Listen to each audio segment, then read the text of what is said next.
For showing up. I'm Zarif. I'm the Center for South Asia-Markaz Fellow this year, and just a bit about this fellowship. The Center for South Asia and the Markaz collaborate every year to sort of put together these events every quarter that kind of connect students with scholarship around South Asia and also just the CSA in general.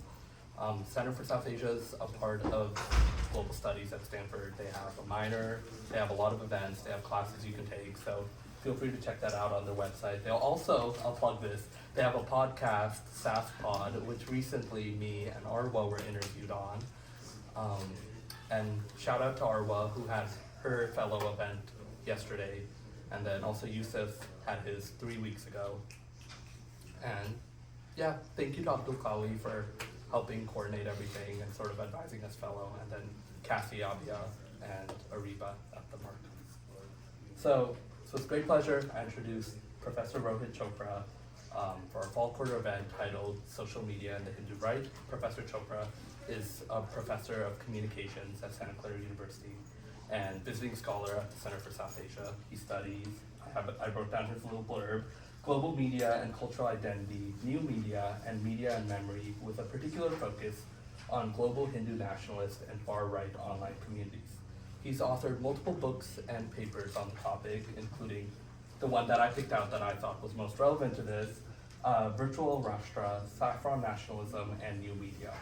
Professor Chopra is also a part of the South Asia Scholar Activist Collective, which works to educate people about Hindu right attacks on academics, and most recently has put together an Hindutva harassment field manual to sort of advise people who have been harassed by the Hindu right. A few notes before we start. Heckling and disruption will not be tolerated. We have security and we'll ask you to leave. That being said, there will be time after the event, around 30 minutes for a Q&A, and you can voice any disagreements you want during the event. But that being said, I'll hand it off to Professor Chopra. All right, thank you very much. Thanks very much for the kind invitation, the generous introduction to the center, to Zarif, Center for South Asia. And thank you all for coming here. I know it's like a busy time of the quarter. You're on the quarter system as well, right? Like us. All right, so, oops.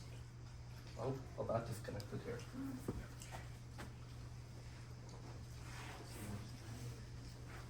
Wow, technical difficulties just quickly.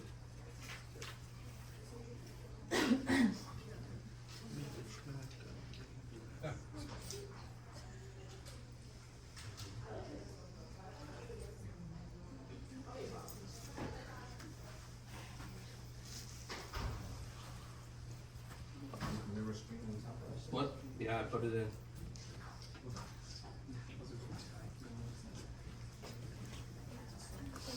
That's not going then. Okay. Then we're gonna need. Oh, it's your connector. Yeah, let's just move the wire.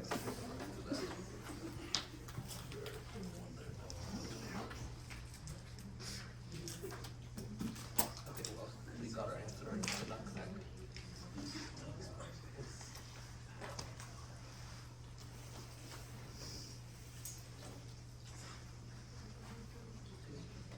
Oh. And this one, the remote restricted input.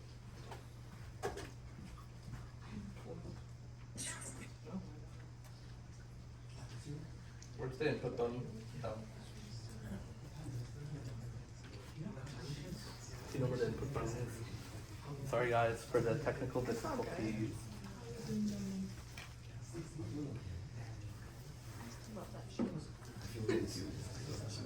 Okay, we're good. All right, perfect. So we'll be off and running. Thank you again, really appreciate it.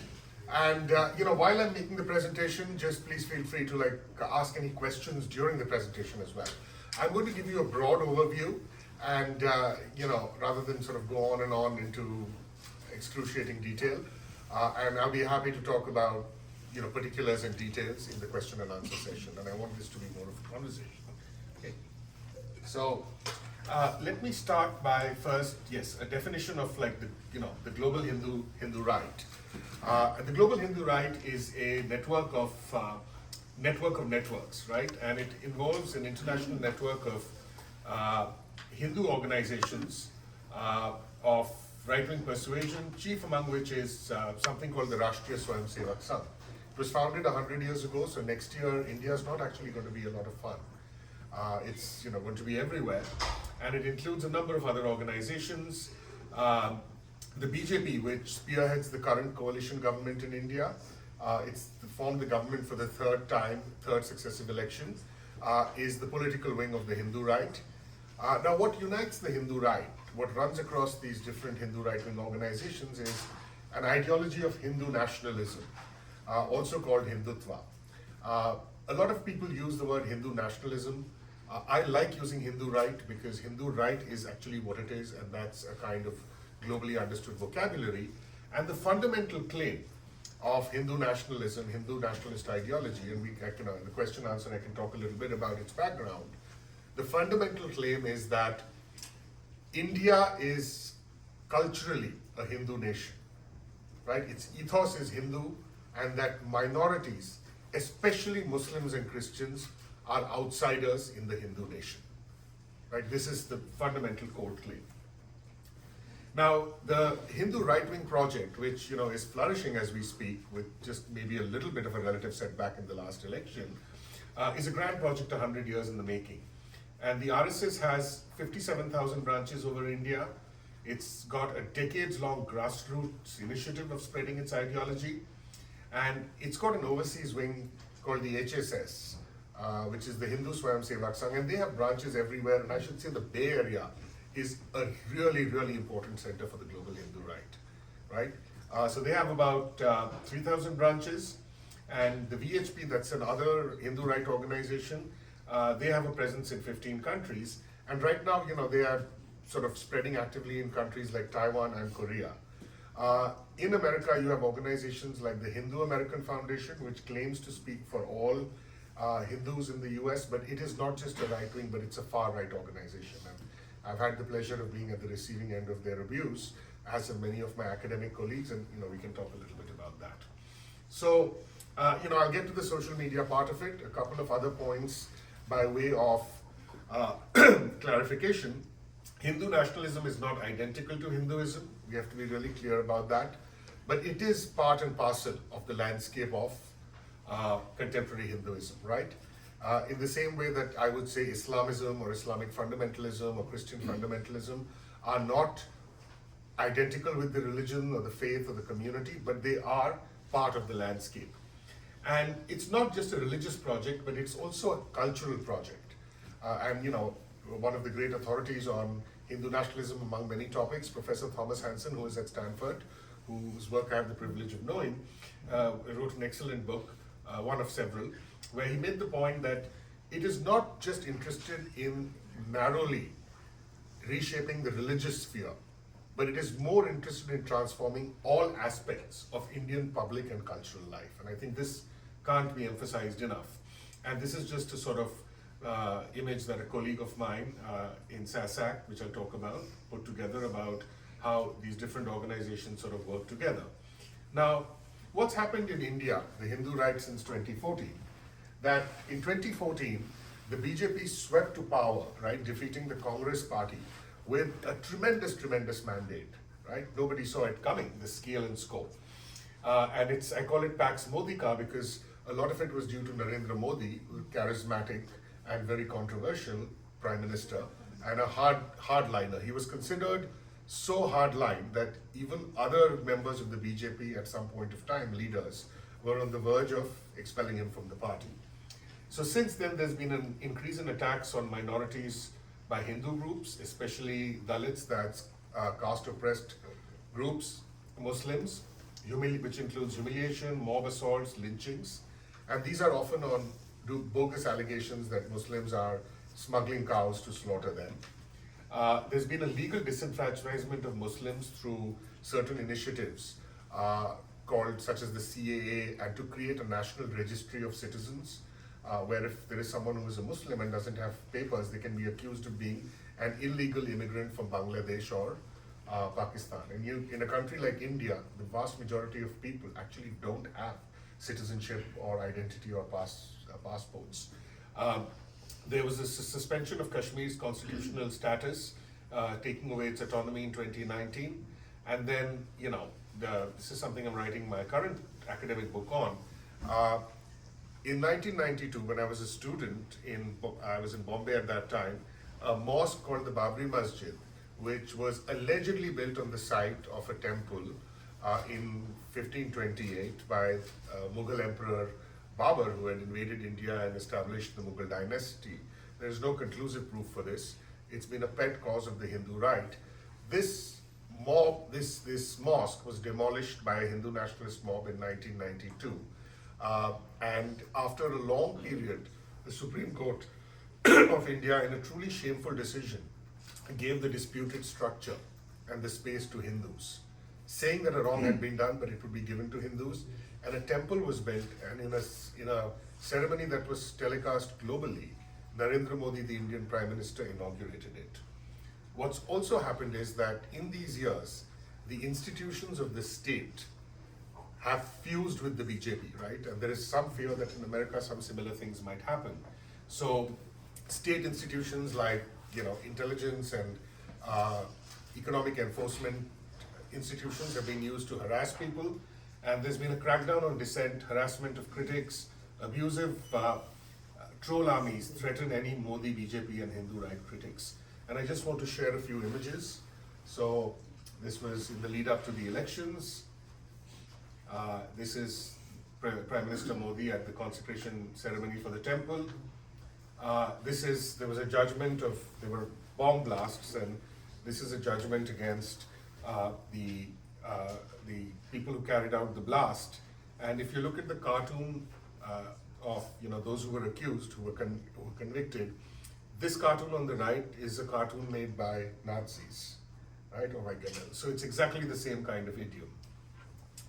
Now, just coming to social media in a minute, what's happened with the Hindu right overseas since 2014, including in places like Milpitas, the Bay Area.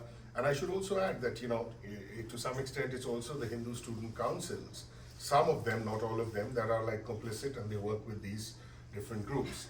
So there are attacks on scholars and activists who are critical of Modi, the BJP and Hindu nationalism, spearheaded by groups such as the Hindu American Foundation. The actions include harassment, doxing, lawsuits, threats of actual violence. The objective is to control the representation of Hinduism in India, in media, and especially academia in the US. The Hindu right literally wants that anyone who teaches Hindu studies or India or South Asian history in America should be cleared and vetted by them. And they should decide the curriculum and the content, right? In complete contravention of academic freedom and institutional autonomy. And I witnessed this sort of firsthand. I was part of the organizing committee for a major conference we had 2 years ago called the Dismantling Global Hindutva Conference. It was sponsored by 130 centers, 120 centers at 50 major universities. It became a flashpoint. The Hindu American Foundation and other groups created a template. They sent 1 million emails in protest. There were rape threats, there were death threats. Speakers from India had to pull out. They doxed information about us. They recorded clips, doctored them. And it was really, really sort of terrible. And the Indian channels, television channels, which have all sort of been taken over by the BJP and do its bidding, had round the clock. And figures like, some of you may have heard of him. I think he's a fraud, I'll just put it out there. Sadhguru, he's this guy who gets a lot of attention from Silicon Valley people and has this stuff called inner engineering and stuff. Sadhguru was opining about let them do what they want, and Sri Ravi Shankar had an opinion, everyone. So there were coordinated attacks in conjunction with Indian actors. And Zarif very kindly mentioned the South Asia Scholar Activist Collective. This was one reason why some colleagues of mine founded this initiative to educate universities about what the Hindu right is up to. Because if you're in a university in a small town, suddenly the local Hindu community, which leans Hindu right, 100 people get together and start complaining. The dean of that university panics, and in the name of multiculturalism, they don't want to upset any community members, right? And the faculty member doesn't know what to do, and the dean very often, or the provost, president, just don't know what Hindu nationalism is. I'm very pleased to say that this has been cited a lot and is also now catalogued by the Library of Congress. So, what's the background to social media? Starting in the 1980s, the Hindu right was sort of became resurgent. Narendra Modi, who was the chief minister of Gujarat, he was complicit in an anti-Muslim genocide in Gujarat in 2002. And this is an important piece of information, so just hang on with me for one more second. I'm getting to the good stuff about social media. So there was an anti-Muslim pogrom and genocide by some accounts in Gujarat where 2,000 Muslims were killed, burnt alive, in response to an incident where some Muslims set fire to a train bogie, killing 58 people who were Hindu nationalist activists. And Modi deliberately is accused of deliberately doing nothing and encouraging the mobs. And as a result of that, the US actually, in a very rare action, invoked a rare law to ban Modi from coming to the US. He was banned, he was denied a visa, he was banned, and the ban was only overturned when he became Prime Minister in 2012. And recently there was an excellent film in BBC on this. So this kind of set the template for Muslim disenfranchisement. And till the 80s, I grew up in the 80s in India, and we had very dull television, but it was generally secular. They kind of stayed away from religion, but you start seeing this assertion of Hindu identity there. I won't spend too much time on this sort of, except to say that India had liberalization of television. You started getting private TV, and private TV swung rightwards. And there was a lot of this assertion of Hindu identity. And since the 1990s, right, after the invention of the World Wide Web, in the late 90s I actually worked for India's first internet portal. The internet became a key platform for the Hindu right. And they beat the Congress to it. They were really smart, they were on the ball. I actually worked, the portal I worked for actually in some ways created the Hindu right. And we would have really rich debates about it. The internet linked the Indian diaspora in the US, Hindu American diaspora, Indian diaspora in the US and other countries back to India. And the BJP and the Hindu right were very sort of proactive. So from around 2011, the Hindu right began a very effective campaign, which was ostensibly, in the name of fighting corruption and against the ruling Congress party. But the idea really was to legitimize and to colonize public space, right, to spread its ideology. And again, I can talk a little more about what they did. There was a very famous movement called India Against Corruption. They were basically played by the Hindu right. And when I was doing my book, I spoke to the guy who set up the back end for it. He's a very idealistic entrepreneur who's, now feels betrayed. So the presence of the Hindu right on the internet started, ironically, it's a nationalist party. They claim to be sons of the soil, but in the 1990s, here's the crazy thing. The majority of websites that posted Hindu right-wing, extreme Hindu right-wing content were located in Silicon Valley, and they were run by people who worked in the tech industry based in Silicon Valley. There was something called Niti Central, which was created as a right-wing portal, and they cultivated over the years, 2012 onwards, an army of volunteers who are sometimes called bhakts or devotees. The BJP has social media seminars, and they literally have farms of trolls sitting at computers who send out prepared messages from toolkits that come from the BJP IT cell. And at this point, they started weaponizing Facebook and Twitter first for misinformation and propaganda. So what it seeks to do is, it seeks to hound out critics on social media with an attempt to dominate and colonize social media space. Is the pace okay? I'm not racing, this is all right? Okay. Big tech platforms have been really hypocritical, right? Google says do no evil or whatever, Facebook says build community. They have followed a double standard, allowing countless Hindu right accounts to issue rape threats, death threats, harassment without penalty, while critics of the government are shut down. And many extreme accounts are actually followed by Narendra Modi, India's PM, and this has got massive international attention. And the tech platforms really play a double game here. When you tell, when people complain, they say this is freedom of speech, right, about Hindu right trolls, when it's clear hate speech. And when they shut down accounts that are critical of Modi without being abusive, they say we are just following local laws, right? We are just respecting community standards. So the head of the BJP IT cell, Amit Malviya, is well known as someone who spreads fake news. His tweets were flagged by Twitter. The moment that was done, the BJP government sent some agencies to arrest him or to harass him. They started harassing him. He was flown out of the US, of India to the US by Twitter in the middle of the night, and since then he's sort of resigned and joined an edtech company. Now, in 2014, what happened is the BJP wasn't sure how fighting on an openly right-wing platform would help it. So the 2014 general elections in India were basically fought by the BJP and Narendra Modi on the platform of inclusive development for all. There was a slogan, Sabka Saath, Sabka Vikas. Over the next 4 years, 5 years, the mask was off. 2019 was an out-and-out campaign based on Hindu nationalism, on demonizing minorities, in particular Muslims. So what's happened is, endorsing and participating violence against minorities, especially the Muslim enemy, has now become a mark of authentic Hindu and Indian identity. And this has been enormously divisive. People have seen it with their family members, people have seen it with their friends, right? People who claim that they were sort of liberals, secular, cosmopolitan. Suddenly this, Hindu flexing sort of became a new way of, asserting being Indian, right? And it's a very strange thing. Indian historian, very respected Indian historian, Romila Thapar said that, caste privileged Hindus occupy almost like 99% of privileged positions in every sphere of Indian life, and yet they claim to be an oppressed minority at the hands of Muslims, who are, in economic terms and political terms, literally the weakest group. So mobile technologies and social media, they allow for pornographic violence against minorities to be recorded and circulated. And there are these clips of, showing minorities being assaulted and lynched in the name of the nation. They circulate widely on social media. And it's really hard to watch. And this is something that maybe, I'd be very interested in your thoughts about this, as indeed about anything else.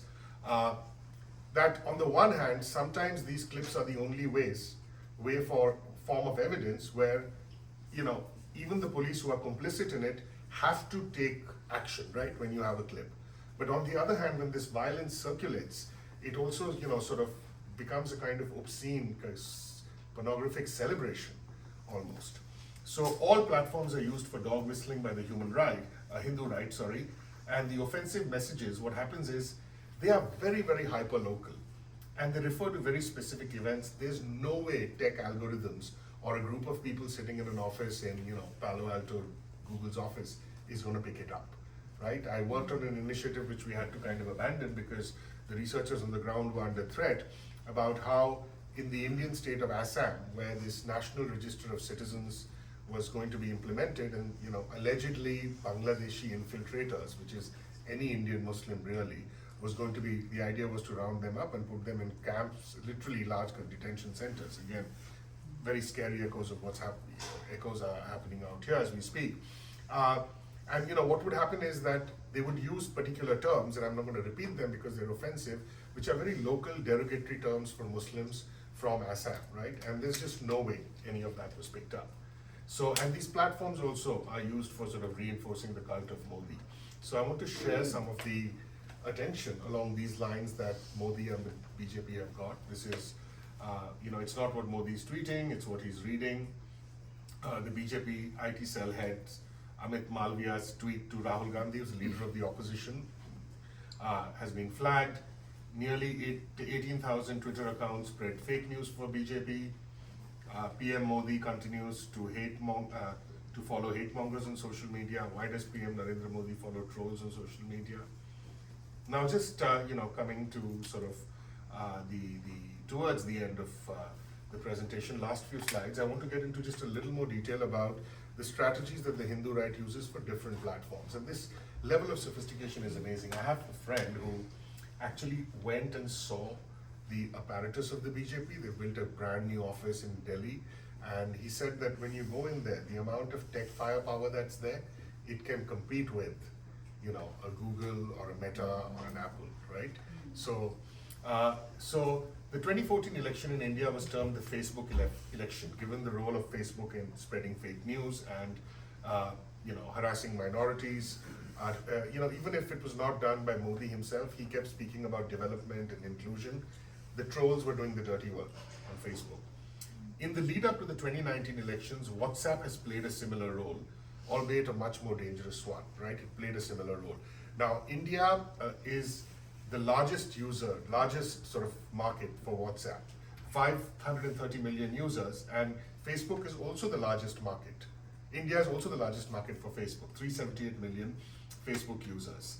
WhatsApp has been the source of all kinds of rumors, rumors that have led to mob attacks, the idea that a message will go out saying that there is a there are cow smugglers, or that there is a Muslim man who is moving around in your village and who is abducting children. And there have actually been deaths as a result of this. So the structure of WhatsApp, it has also been infiltrated, by the way, and some Indian activists and academics, in conjunction with, there was an Israeli software program, spyware, something called Pegasus, which was installed on their computers. Some of WhatsApp accounts have also been compromised. But it gives the Hindu right a structure of deniability. So the BJP's IT cell and other groups, allegedly, they engage in, and I have this from people like off the record, so I say allegedly, they engage in A/B testing. So they'll put two messages, anti-Muslim messages out, and they will have people in WhatsApp networks sort of share them and see which one plays better. Twitter has a smaller reach in India, but its significance is related to what I would call the politics of visibility. It's also a matter of ego for Modi and his supporters to dominate Twitter discourse, right? And some of the filth, it's just filth. It's absolutely sort of vile, the kinds of things you see. Now, with Musk's takeover of X, the abusive Hindu right content has increased and banned accounts have been resuscitated. And, again, the same double standard, right? The critics of the Hindu right are sort of worse than ever before, with Musk saying that, I just have to follow the rules of the land. But the rules of the land actually are not that bad. There's problems with them. It's just that they're completely not followed consistently. And there's an interesting thing here, like just in the last week or two, there's been a lot of celebration about how Modi and Trump, because of their friendship, this election outcome is going to be very good for India. But the fact of the matter is that the people who are spreading anti-Muslim hate, they can't distinguish between someone who of South Asian origin or otherwise who is Hindu, who is Muslim, right? And so there's this bonhomie that Modi and Trump are birds of a feather, and that somehow whether it's illegal immigration or legal immigration, undocumented migrations, or that Hindus especially will be exempt from it. It's it's this myth that's sort of circulating. So the last few slides. YouTube has become a major source of violent pop culture, such as songs targeting Muslims and promoting Hindu right ideology. This is called the Hindutva pop phenomenon. There's a scholar, he's actually going to be in the Bay Area next week, speaking I think at maybe Berkeley and UCLA, Kunal Purohit, who traveled across India, meeting these creators who create these Hindu pop videos. They're set to catchy tunes, and the lyrics again are enormously violent. Instagram has become a site for cow vigilante influencers, who, with the support of local authorities in Indian states like Haryana, that's a North Indian state, they chase alleged cow smugglers in their car, and the whole thing is recorded. And they often assault them, sometimes it leads to deaths. They post videos and boast of their exploits on Instagram as a means of gaining attention. It's become a form of influencer culture, the worst combination of Hindu right-wing ideology and influencer culture meeting. And in turn, they inspire more vigilantism. And I was just telling Zarif just today, there's an organization that I'm privileged to serve on the board of called the Center for the Study of Organized Hate. We have just released a report on the use of Instagram and cow vigilantism. And we did a mass data analysis. We analyzed, I think, over 1,000 posts from 19 or 20 major influencers. PBS Today and Wired have simultaneously done a detailed cover story on it, and it should get more attention. So just to show you a couple of images. This is it inside the digital campaign by Hindu nationalists to inflame India. He live streamed his attacks on Indian Muslims. YouTube gave him an award, right? So larger questions, and then the last couple of 2 or 3 slides, I just want to mention something about AI as well, because it's sort of everywhere. A lot of hype, fears, hopes. So the 2024 election, something very interesting happened. That the BJP did not get as powerful a mandate as it did in 2019 or even 2014, right? In the previous two elections, it had enough votes, I think at least in 2019, it had enough seats to form the government on its own. It still emerged as the single largest party, but contrary to what pollsters had predicted, it didn't get enough seats in the House, lower house of parliament, Lok Sabha, to form the government on its own. So it had to be a coalition. It raises an interesting question for us, that what are the limits of social media, right? Which gives us a glimmer of hope. Now, there were other factors, the economy, caste and regional dynamics. I think people are just exhausted by Modi's narcissism. He's utterly deluded. He made a comment some time ago saying that I'm so special, I'm not biological, right? I could not agree more. I mean, and people said, we don't know about biological, it certainly seems like you're not logical, right? Like all narcissists, what's called the dark triad, right? So all of these factors played a role. India is always enormously complex. I generalize about it at peril.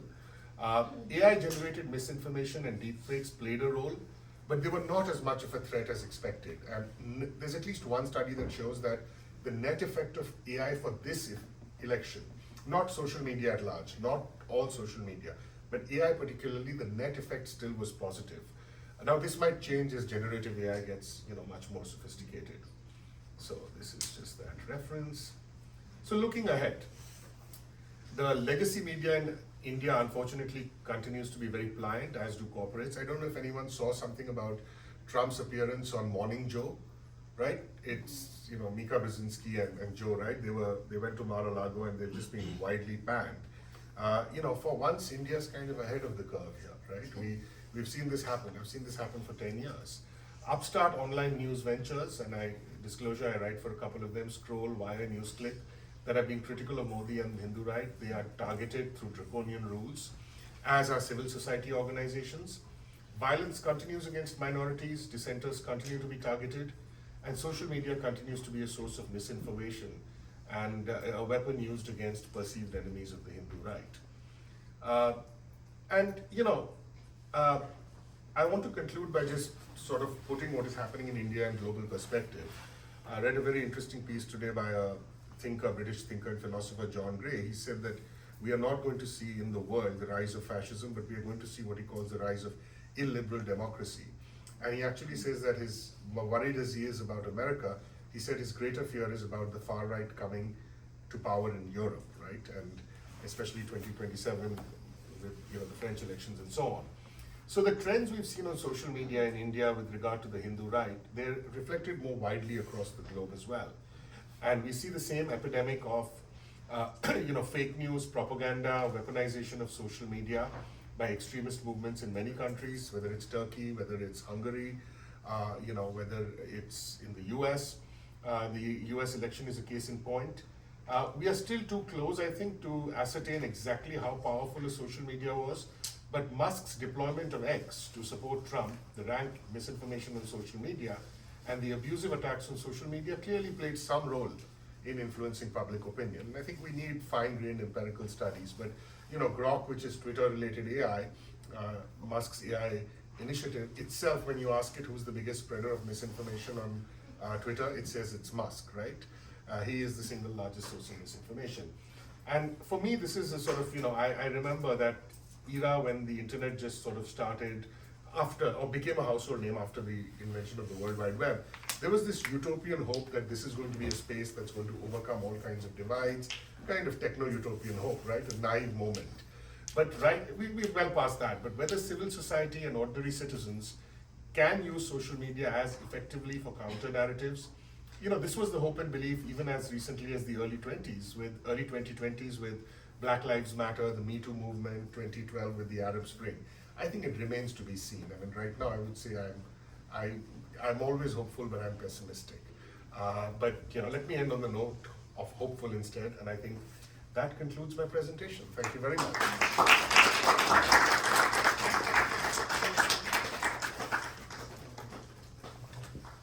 Well, thank you, Professor Chopra. Sure. That was amazing, and I think there's a lot of history there, but I think you did a lot of justice with sort of all those details. So So I'm thinking of a lot of things, I'm sure people are too, and we'll have the Q&A in a bit. I have a few questions I want Please. to ask you, if that's okay.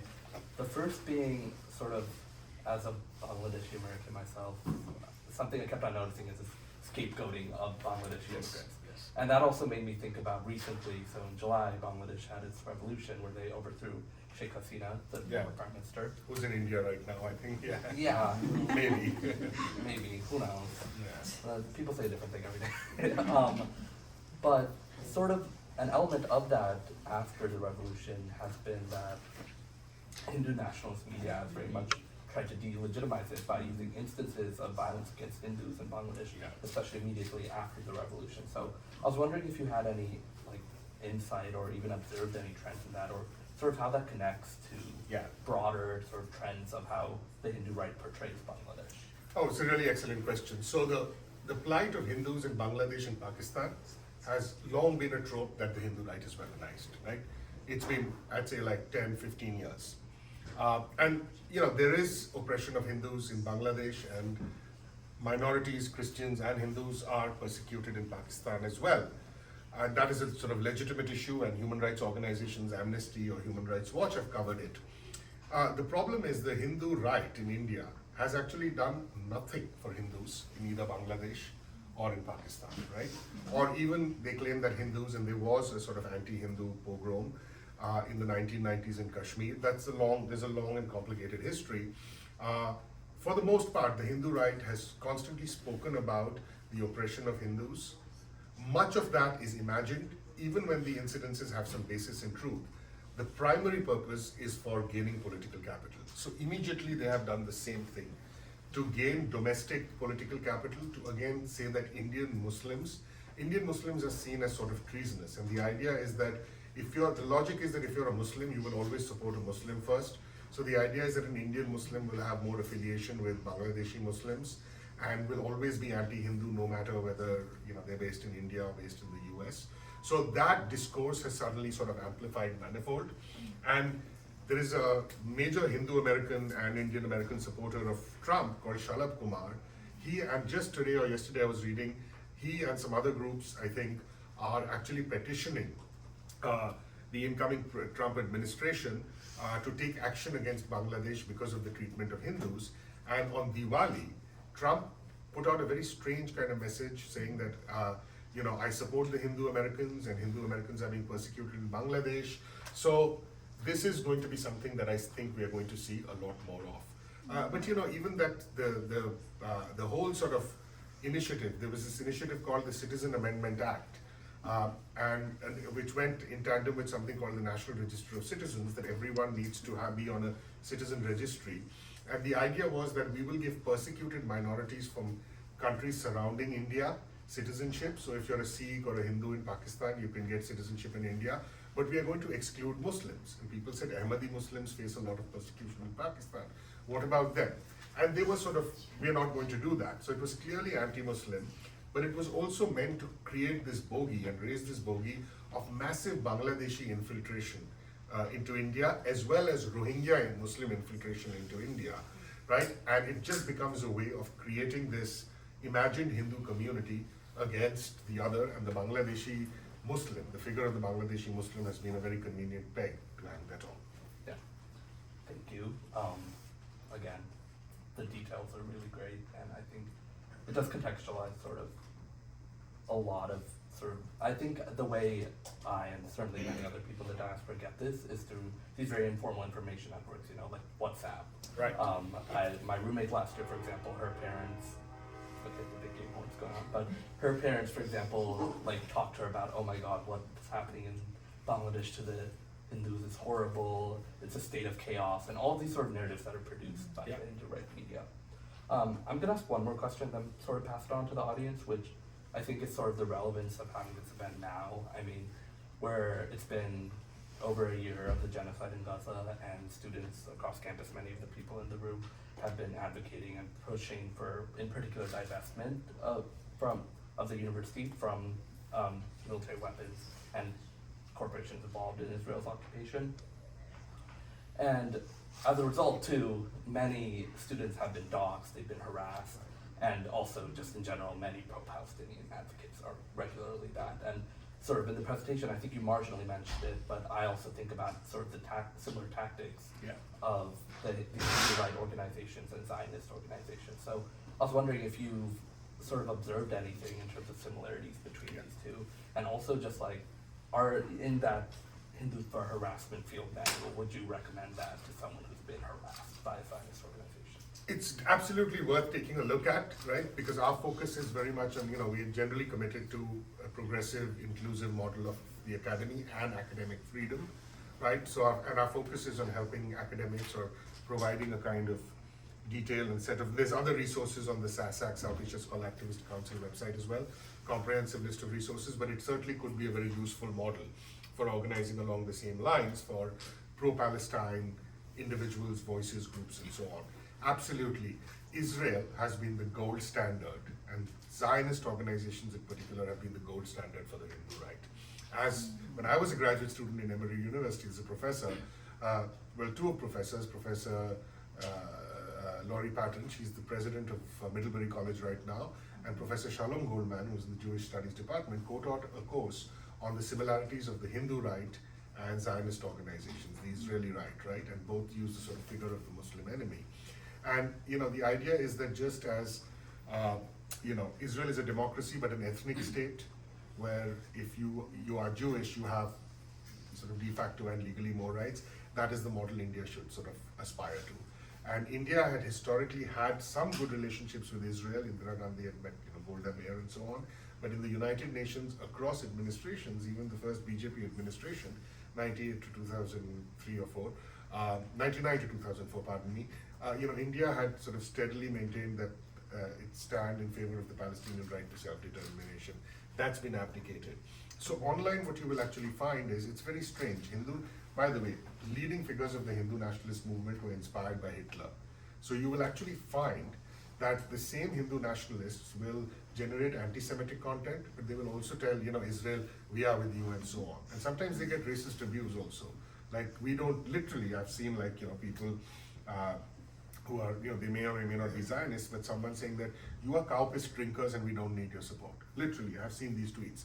And you have a Hindu nationalist who says that, never mind, I'm still behind you. Anyway, you're sitting in Gurgaon, you're sitting in Gurgaon in India, you're not going to influence local geopolitics, right? It's not going to happen. But that is basically what the situation is. And Hindu right-wing groups out here.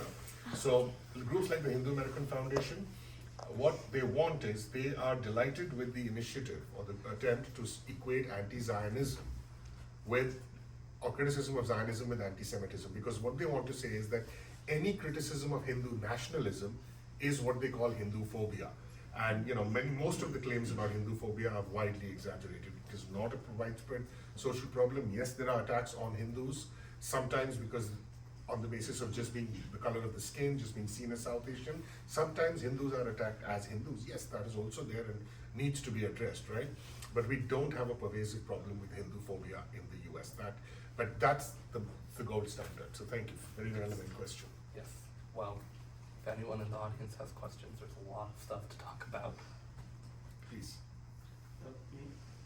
Yeah, I had one of the interesting things that I noticed you said towards the beginning of the presentation was that there's a sort of combination between private organizations that represented Hindu right ideology and that sort of combining with the government. Yes. That's something that I have noticed more so in the United States, particularly the Heritage Foundation and with the 2024 election. One of the mechanisms for that happening is, the same sort of media stuff that we're talking about.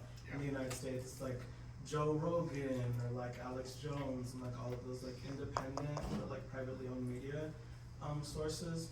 I'm wondering what other mechanisms in India allow for that combination of the private sector and the government? Well, first of all, that you have much less insulation of the private sector in India as compared to the US, right? Mm-hmm. Now, will things change in the US?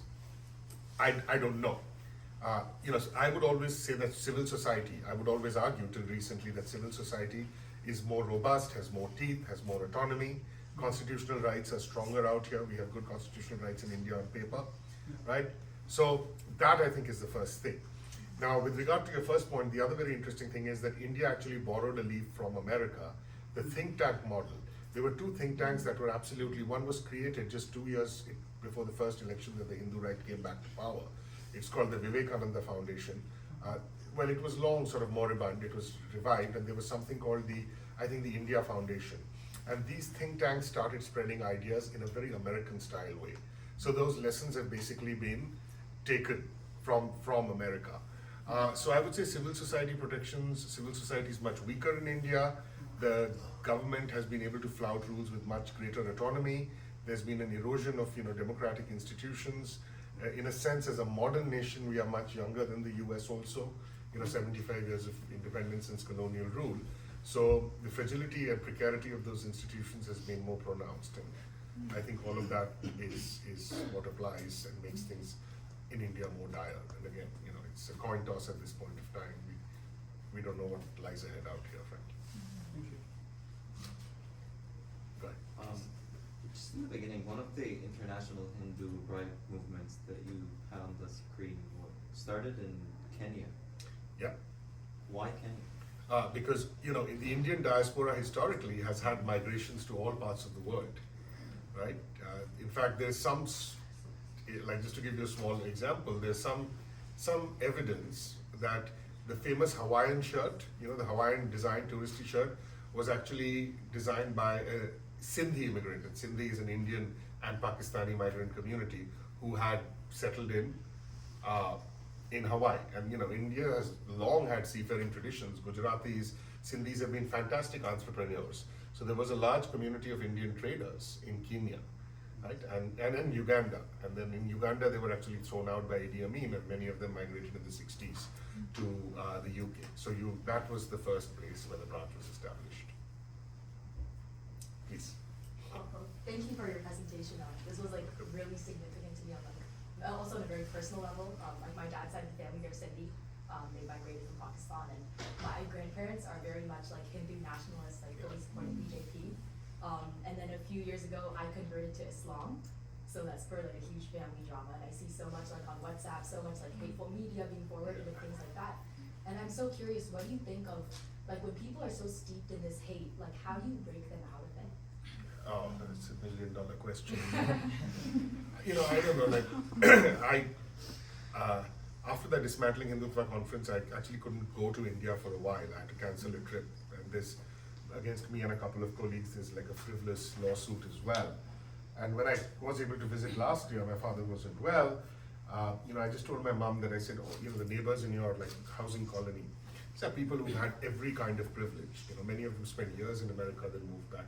I said, anyone who is, peddling this Hindu right stuff, just I don't want to meet them.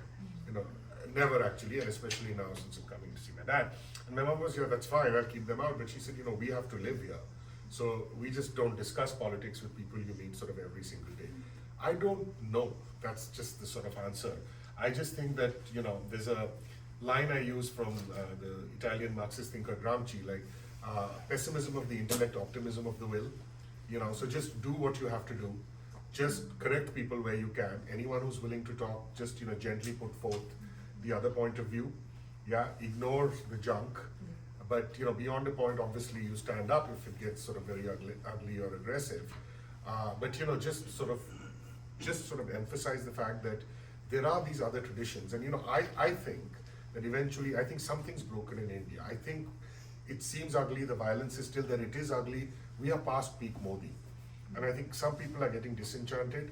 The other point though is that, in some ways, and even I'm guilty of this, that by focusing so much on Modi, we kind of tend to ignore the fact that Modi is also a product of a society. So this is also a reflection of an ugliness in Indian society, right? And in Hindu society, caste privileged Hindu society. So I think, there will be some kind of awakening about that. And hopefully, my hope is that, we are past the worst of it. It'll be a long time, but maybe things will get better. It's a deeply inadequate answer, and I apologize, but I'm just I'm in the same boat as you, actually, I'm one of my closest, dearest friends. I haven't met him for 4 years. He lives here, he has every privilege possible, right? And Monday, Wednesday, Friday, he's speaking out about the rising Hispanic birth rate in America, and Tuesday, Saturday, he's speaking out about the, you know, the fear of like Muslims, the Muslim birth rate over the like, I'm like, there's no 8th day of the week when I can meet you, man, so we are done. I was curious about why it was specifically from like the diaspora that a lot of this really like taking the internet infrastructure by the horns happened, like in the Silicon Valley. Like, is there a specific like class character or a caste character to that like specific phase of the diaspora in the 90s that like is producing this? Like, It's a fantastic question. So, you know, India was dominated by the Congress party, and the sort of official ideology was what's called secularism, Nehruvian secularism, right? Till the 60s, because of India's colonial history, migration used to basically be to England, right? You went to Oxbridge or LSE. In the 70s, starting in the 70s, you started getting a lot of tech workers. Now, these are also people who are enormously privileged, but they come from emerging middle classes, and they have a resentment about the old Nehruvian elites, right? So one of the ironies of software programmers, I used to be on a discussion list, and they would tell me, they would call me things like, you know, Macaulayite. Macaulay was a colonial administrator, and they would say that because you are doing a degree in the humanities, you're a self-hating, Hindu, westernized, secular Macaulayite. And I was like, you know, I'm a graduate student living on a stipend, working 20 hours a week, which is what my F1 allows me legally. You're a software programmer making 6 figures. What makes you a son of the soil? And, you know, and then the other thing is that, ironically, many of these people are what I call sort of metaphorical children of Nehru, because Nehru was obsessed with science and technology, obsessed, right? There was this massive authority given to people who had degrees in science and technology. This was my dissertation, so I'll try and shut up soon about it and not subject you to 300 pages. So people who have that technological qualification actually have a kind of immense authority. You go to the IITs, you become an authority on everything. So a lot of people who spread junk about Hindu nationalism are actually professors of science and technology at different universities, and they think they know better than the historians. That's why they go after Western and Indian origin or South Asian origin academics in the academy. And the final point about, you know, questions, there's also the question of anxieties about invisibility. And the final point is that Nehru and the Congress didn't cultivate the Indian diaspora. Nehru said, go to the countries you're immigrating to and be good citizens of those countries. The Hindu right, starting from the 80s, really cultivated the diaspora. And, you know, anxieties about invisibility, being a model minority, right? Caste anxieties which fuel the fact that we don't want to be seen as black, right? Or people of color, among some sections, not all of the community. So the BJP cashed in on all of that, and then the infrastructure was ready, they got attention. The first BJP government actually instituted a day called Pravasi Bharatiya Divas. It means a day for non-resident Indians, and they awarded, like, you know, good, the best NRI, right? So it's just the perfect mix of factors. And the diaspora in the UK and the US was among the biggest donors, starting in the 80s, to the project to build the temple, which was completed in 2024.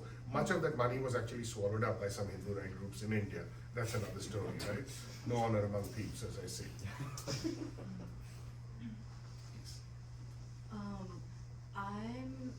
I don't know how much this intersects with your research, but I am interested in how the Hindu right, its positions on climate, and how in you know, India is a very major global manufacturing hub. I mean, as is China and America as well. Like, you know, we are seeing, I would say, more right-wing extremism with regard to the climate. You know, it just dismissal of any need to act. And yeah, I'm interested in how this has played into all this, and also if there are any, you know, kind of counter movements to that. So two things. The last Congress government, before Modi came to power, did a lot of good things environmentally. Not perfect, a lot of good things. And, you know, there are certain agreements that India has, that we are still a so-called developing country. We get more license for emissions and all of that. The Modi government itself has rolled back environmental protections, and, you know, one of the crony capitalists, Adani, like, there's a massive mining mafia in India too, right? The pollution in India is terrible. the Hindu right in America is very strategic. They talk a really good game on three fronts. They have increasingly co-opted the language of decolonization. They have co-opted the language of multiculturalism. They have taken a pro-LGBTQ plus stance, right? And they claim that it comes from Hinduism because Hinduism has, figures and deities that are like multiple gendered. They claim that Hinduism is sort of, environmentally ethical, and there are sort of precedents for that, but there is no sort of real commitment, right? And in India, I don't think we are going to see significant initiatives towards climate change, absolutely not. And both the Democrat and Republican administrations are to blame because right now the idea is that we support India as a counterweight to China. So not optimistic there. Thank you. I do research here about like the American men's rights movement, and obviously very embroiled with the alt-right here, and it was really interesting to hear about that the Hindu right emerged in like the 1980s and 90s, because that's at the same time as the men's rights movement in America reared up. So they're clearly very connected, and so I'm really curious if there is any embroilment in men's rights and misogyny within the Hindu right. Oh, it's a completely misogynistic masculinist discourse, right? The fear of the Muslim, like one of the tropes is that Muslim men, the fear of Muslim male sexuality permeates Hindu nationalist discourse. The idea is that Muslim invaders, there are these narratives that they assaulted and raped Hindu women, right? And some of the practices, traditional practices associated with Hinduism, like sati, widows immolating themselves, the story is that, well, these were noble practices because women actually killed themselves rather than be abducted by Muslim invaders. In the 1980s, I didn't get to this in detail for reasons of time, in Uttar Pradesh, the state where the city which had the disputed mosque is based, there were these groups of Hindu nationalists who would actually go around playing fake tapes with cries of women screaming that they were being abducted and sexually assaulted.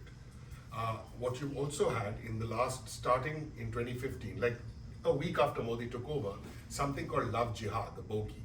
The idea is that what Muslim men are trying to do is they're trying to seduce and convert Hindu women through love by claiming Hindu names first and then, sort of beguiling them. And sometimes when you hear the praises, I mean, the sexual politics are really complicated because you have a Hindu nationalist man who's describing a Muslim man like he's a rock star. That they're really handsome, they're strong. And, there's this there is this psychological humiliation that we were humiliated by Muslims, right? But of course, history is much, much more complicated than that. I mean, when you had every time you had a Muslim invasion, the administration and the bulk of the elites were Hindu and caste privileged Hindus. But it's, as I've said, it's an imagined wound. And the thing about an imagined wound is it can't be sort of ever healed. And the MRA movement, now increasingly in global space, all right-wing movements borrow vocabulary from each other. So there is an Indian MRA movement which takes inspiration from American MRA discourse. So fantastic question, thank you. Please. Yeah, firstly I just want to say on your point, my mom's also very pro-Modi, and I actually gifted her for her birthday Gita for a Global World. Oh, thank you. Yeah. Someone read it. Thank you. She's very religious, right? So yeah. Sadhguru's she's put YouTube shorts show that up. So I think just to speak in the language of the Bhagavad Gita was I think a project. I'm not sure if she's fully read it, but I think she's at least opened it. Oh, thank you. To be honest, I will say that I have also seen movement in a progressive way from her, especially recently. My question to you is again relating to caste, but also undocumented Indian immigrants. I think personally, trying to do research on this, undocumented Indian immigrants are actually the third largest undocumented group after I think Mexican and Guatemalan immigrants. I have not been able to understand where this group lies in terms of political orientation as well as this issue. So do you have any thoughts or insights on that? It's a very good question. Understudied group, because, but the fact that it's so large is also, there's this whole idea of Modi claiming India as Vishwaguru, the leader of the world, right?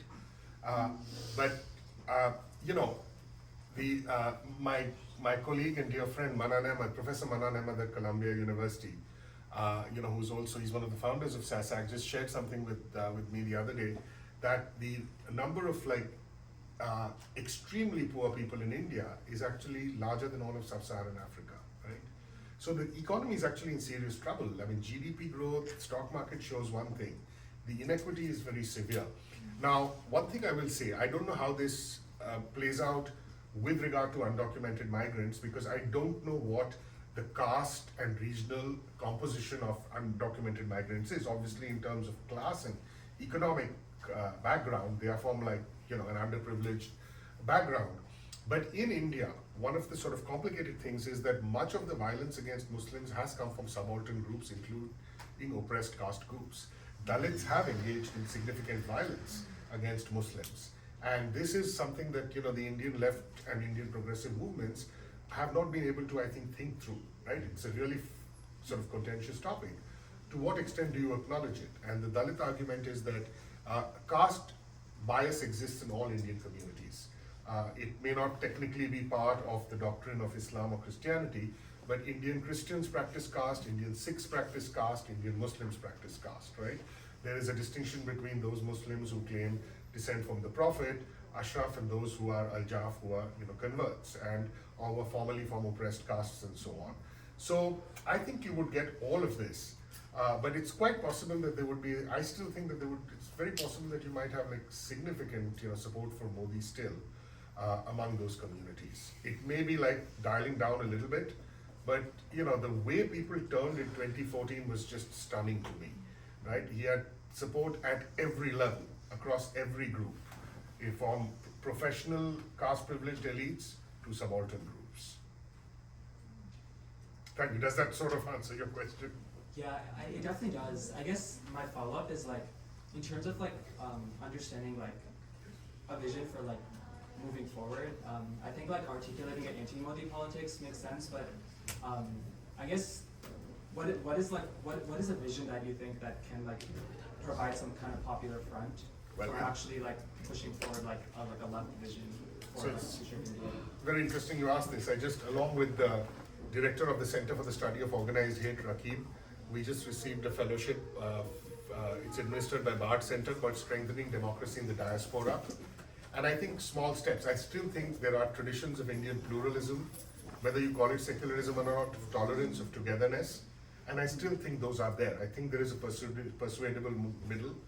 And there's one school of thought which says that anyone who ever voted for Modi, don't ever talk to them again for the rest of your life, right? We will just have to have that conversation, right? And and I think many of those people, I don't want to use a language like they can be salvaged and all, because I don't want to claim moral superiority or make it a theological argument. But I do think that there are people who can be persuaded, and if you just show them the damage, right, and what the cost has been. I think more and more people are realizing what the cost has been. To me, the worry is Modi will go, but this poison is going to take a long time to get out of Indian society. So that's what we have to work towards. Sure, please. I'm thinking about caste ambiguity in the diaspora here. And if you, somebody who could be diaspora, you could be definitely anti Hindutva, but they could not necessarily be also anti-caste. Right. And if diaspora you feeds into Hindutva and Yes, yeah, absolutely. So again, I've been involved, and I wrote a piece with a professor who's an expert on caste, Ajanta Subramaniam. I was involved in these initiatives to get caste as a protected category in California. We thought it was going to go through. Gavin Newsom nixed it. Newsom nixed it because Rakesh Kapoor, who is a big Democrat donor, essentially told him that if you sign this, I'm not going to throw my lot behind you for 2028. This is before Kamala Harris was the candidate. And I think you're absolutely right. And I think there is a kind of panic among caste privileged Indians that if we add caste protections or we acknowledge this casteism, that somehow people from an oppressed caste background are going to come against us, they're going to file Title IX reports and all, and that panic is significantly misplaced, right? And I think that is a contradiction in caste privileged communities or privileged communities of every kind, right? Where you can't accept that, maybe it might be the same with other groups, right? Because you vote for Barack Obama or Kamala Harris, and you are liberal on climate and a number of other issues, doesn't mean that you can't also be a person of some prejudice. And I don't put myself above this either. I don't want to say that everyone is inherently casteist, not at all, or inherently racist, but I think there is that moment of self-examination that is needed. So I think the Hindu right was able to actually manipulate and cash in on that, fear quite effectively. One of the ironies about both politicians of Indian origin, Indian Americans and communities here is that they are what's called the Modi Democrats. That you vote for democracy out here, you vote for constitutional rights, you vote for minority rights, you want your children to have freedom of expression, but in the Indian context, you want India to be a Hindu state, you don't want minorities to have all of that. Thank you, super question. Okay, Do you we'll take. think that that sentiment is also a manifestation of caste privilege? Yeah. I mean, that here we feel like we can be democratic, but against when you are placed in the Hindu context back again, Yeah. you feel like there's no need for democracy. No, absolutely. That itself is one of the ways in which caste privilege manifests itself completely. It's a really good insight. Thank you for that. Okay, I was gonna say, we're gonna take one more question since we are slowly approaching time, but Tara. I'm wondering if you could speak maybe a little bit to sort of how under Modi the experiences of Kashmiri Muslims and Indian Muslims and how that sort of manifested differently. I'm assuming that they felt a lot of the impacts of Hindu nationalism similarly, but I also assume that there's some differences.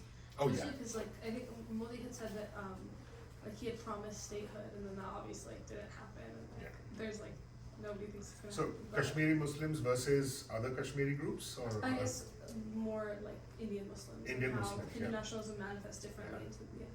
Well, so first thing is that in 2019, Modi actually increased his vote among Indian Muslims, right? And one of the reasons he did that was that, for better or for worse, the BJP delivered things like, the local corporator in a city like Bombay, I'll give you an example, right, for the BJP. He got running water on the morning of the election after he made sure that everyone in the locality voted for him. What did the Congress person give everyone?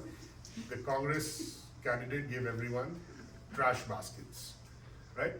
So there's that sort of element to it. The very interesting thing about Indian Muslims is Indian Muslims have overwhelmingly been against independence for Kashmir.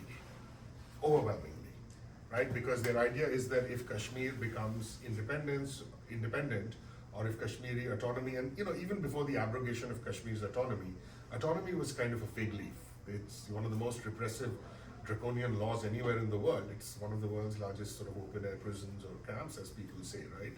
So, but it still was something. So, but Indian Muslims, the fear was that because since partition, there's always been that shadow of suspicion hanging over them. Their belief was that if Kashmir gets independence or more autonomy, or goes to Pakistan or whatever, it will confirm every stereotype about Muslims being disloyal. So opposing Kashmiri independence has sort of been central, and I still think that divide still remains. There are some groups, the Bohris, Shia Muslims, have overwhelmingly supported Hindu nationalist parties at the regional level in Bombay, right? When there were terrible anti-Muslim riots, initially Hindu-Muslim riots and then an anti-Muslim pogrom with a regional Hindu nationalist party. The Bohri leaders were in cahoots, or they had an arrangement with Bal Thackeray, who was the Shiv Sena leader, the local leader in Maharashtra. The Bohris have been huge supporters of Modi in Gujarat. It's a Gujarati community, Ismaili community, right? Bohri leaders, the Sayyidna, they've embraced Modi. And I think that divide still continues. And I think for Kashmiri Muslims, increasingly you have a generation of very sophisticated, urbane, smart young Kashmiris in the US who are using a human rights discourse and talking about a Kashmiri identity rather than a Muslim identity. So that's what they sort of emphasize, and in part that has to do with the politics of the US and Islamophobia and so on. But again, something that needs more study. The problem is, try to be a scholar who's not got an Indian passport, or who's on an OCI, overseas Indian citizenship, this sort of lesser form of citizenship, but gives you some rights. That you try to say you're going to India to study these topics, or you'll be sent back, right? And he's cancelled OCI cards. Random scholars, someone studying fisheries have been. So these are fantastic questions, and need more investigation. But that's my sort of inexpert answer. Well, that's it for these questions now. Professor Chopra will stick around afterwards a little if you have any remaining questions or talk to him about his work or anything. There's a lot of interesting stuff in there, and also he has a website, Rohit Chopra what's after? Well, it was .info, but it goes to .com also. Okay, .com. But it's Well, it's nothing. I there's mean, it's plenty just there. like my books and Well, a yeah, few but if paragraphs, they want to yeah. read those books, Oh, clearly someone did. So. Well, thank you. I'm Um, very touched. I was very touched by that. Yeah. Yeah. But I think, yeah, I'm incredibly grateful you came, and I'm sure everyone's grateful for your talk. I think the unfortunate reality is that understanding of South Asia and India in particular is very much filtered through these media outlets. There's not very many good, reliable sources of this information.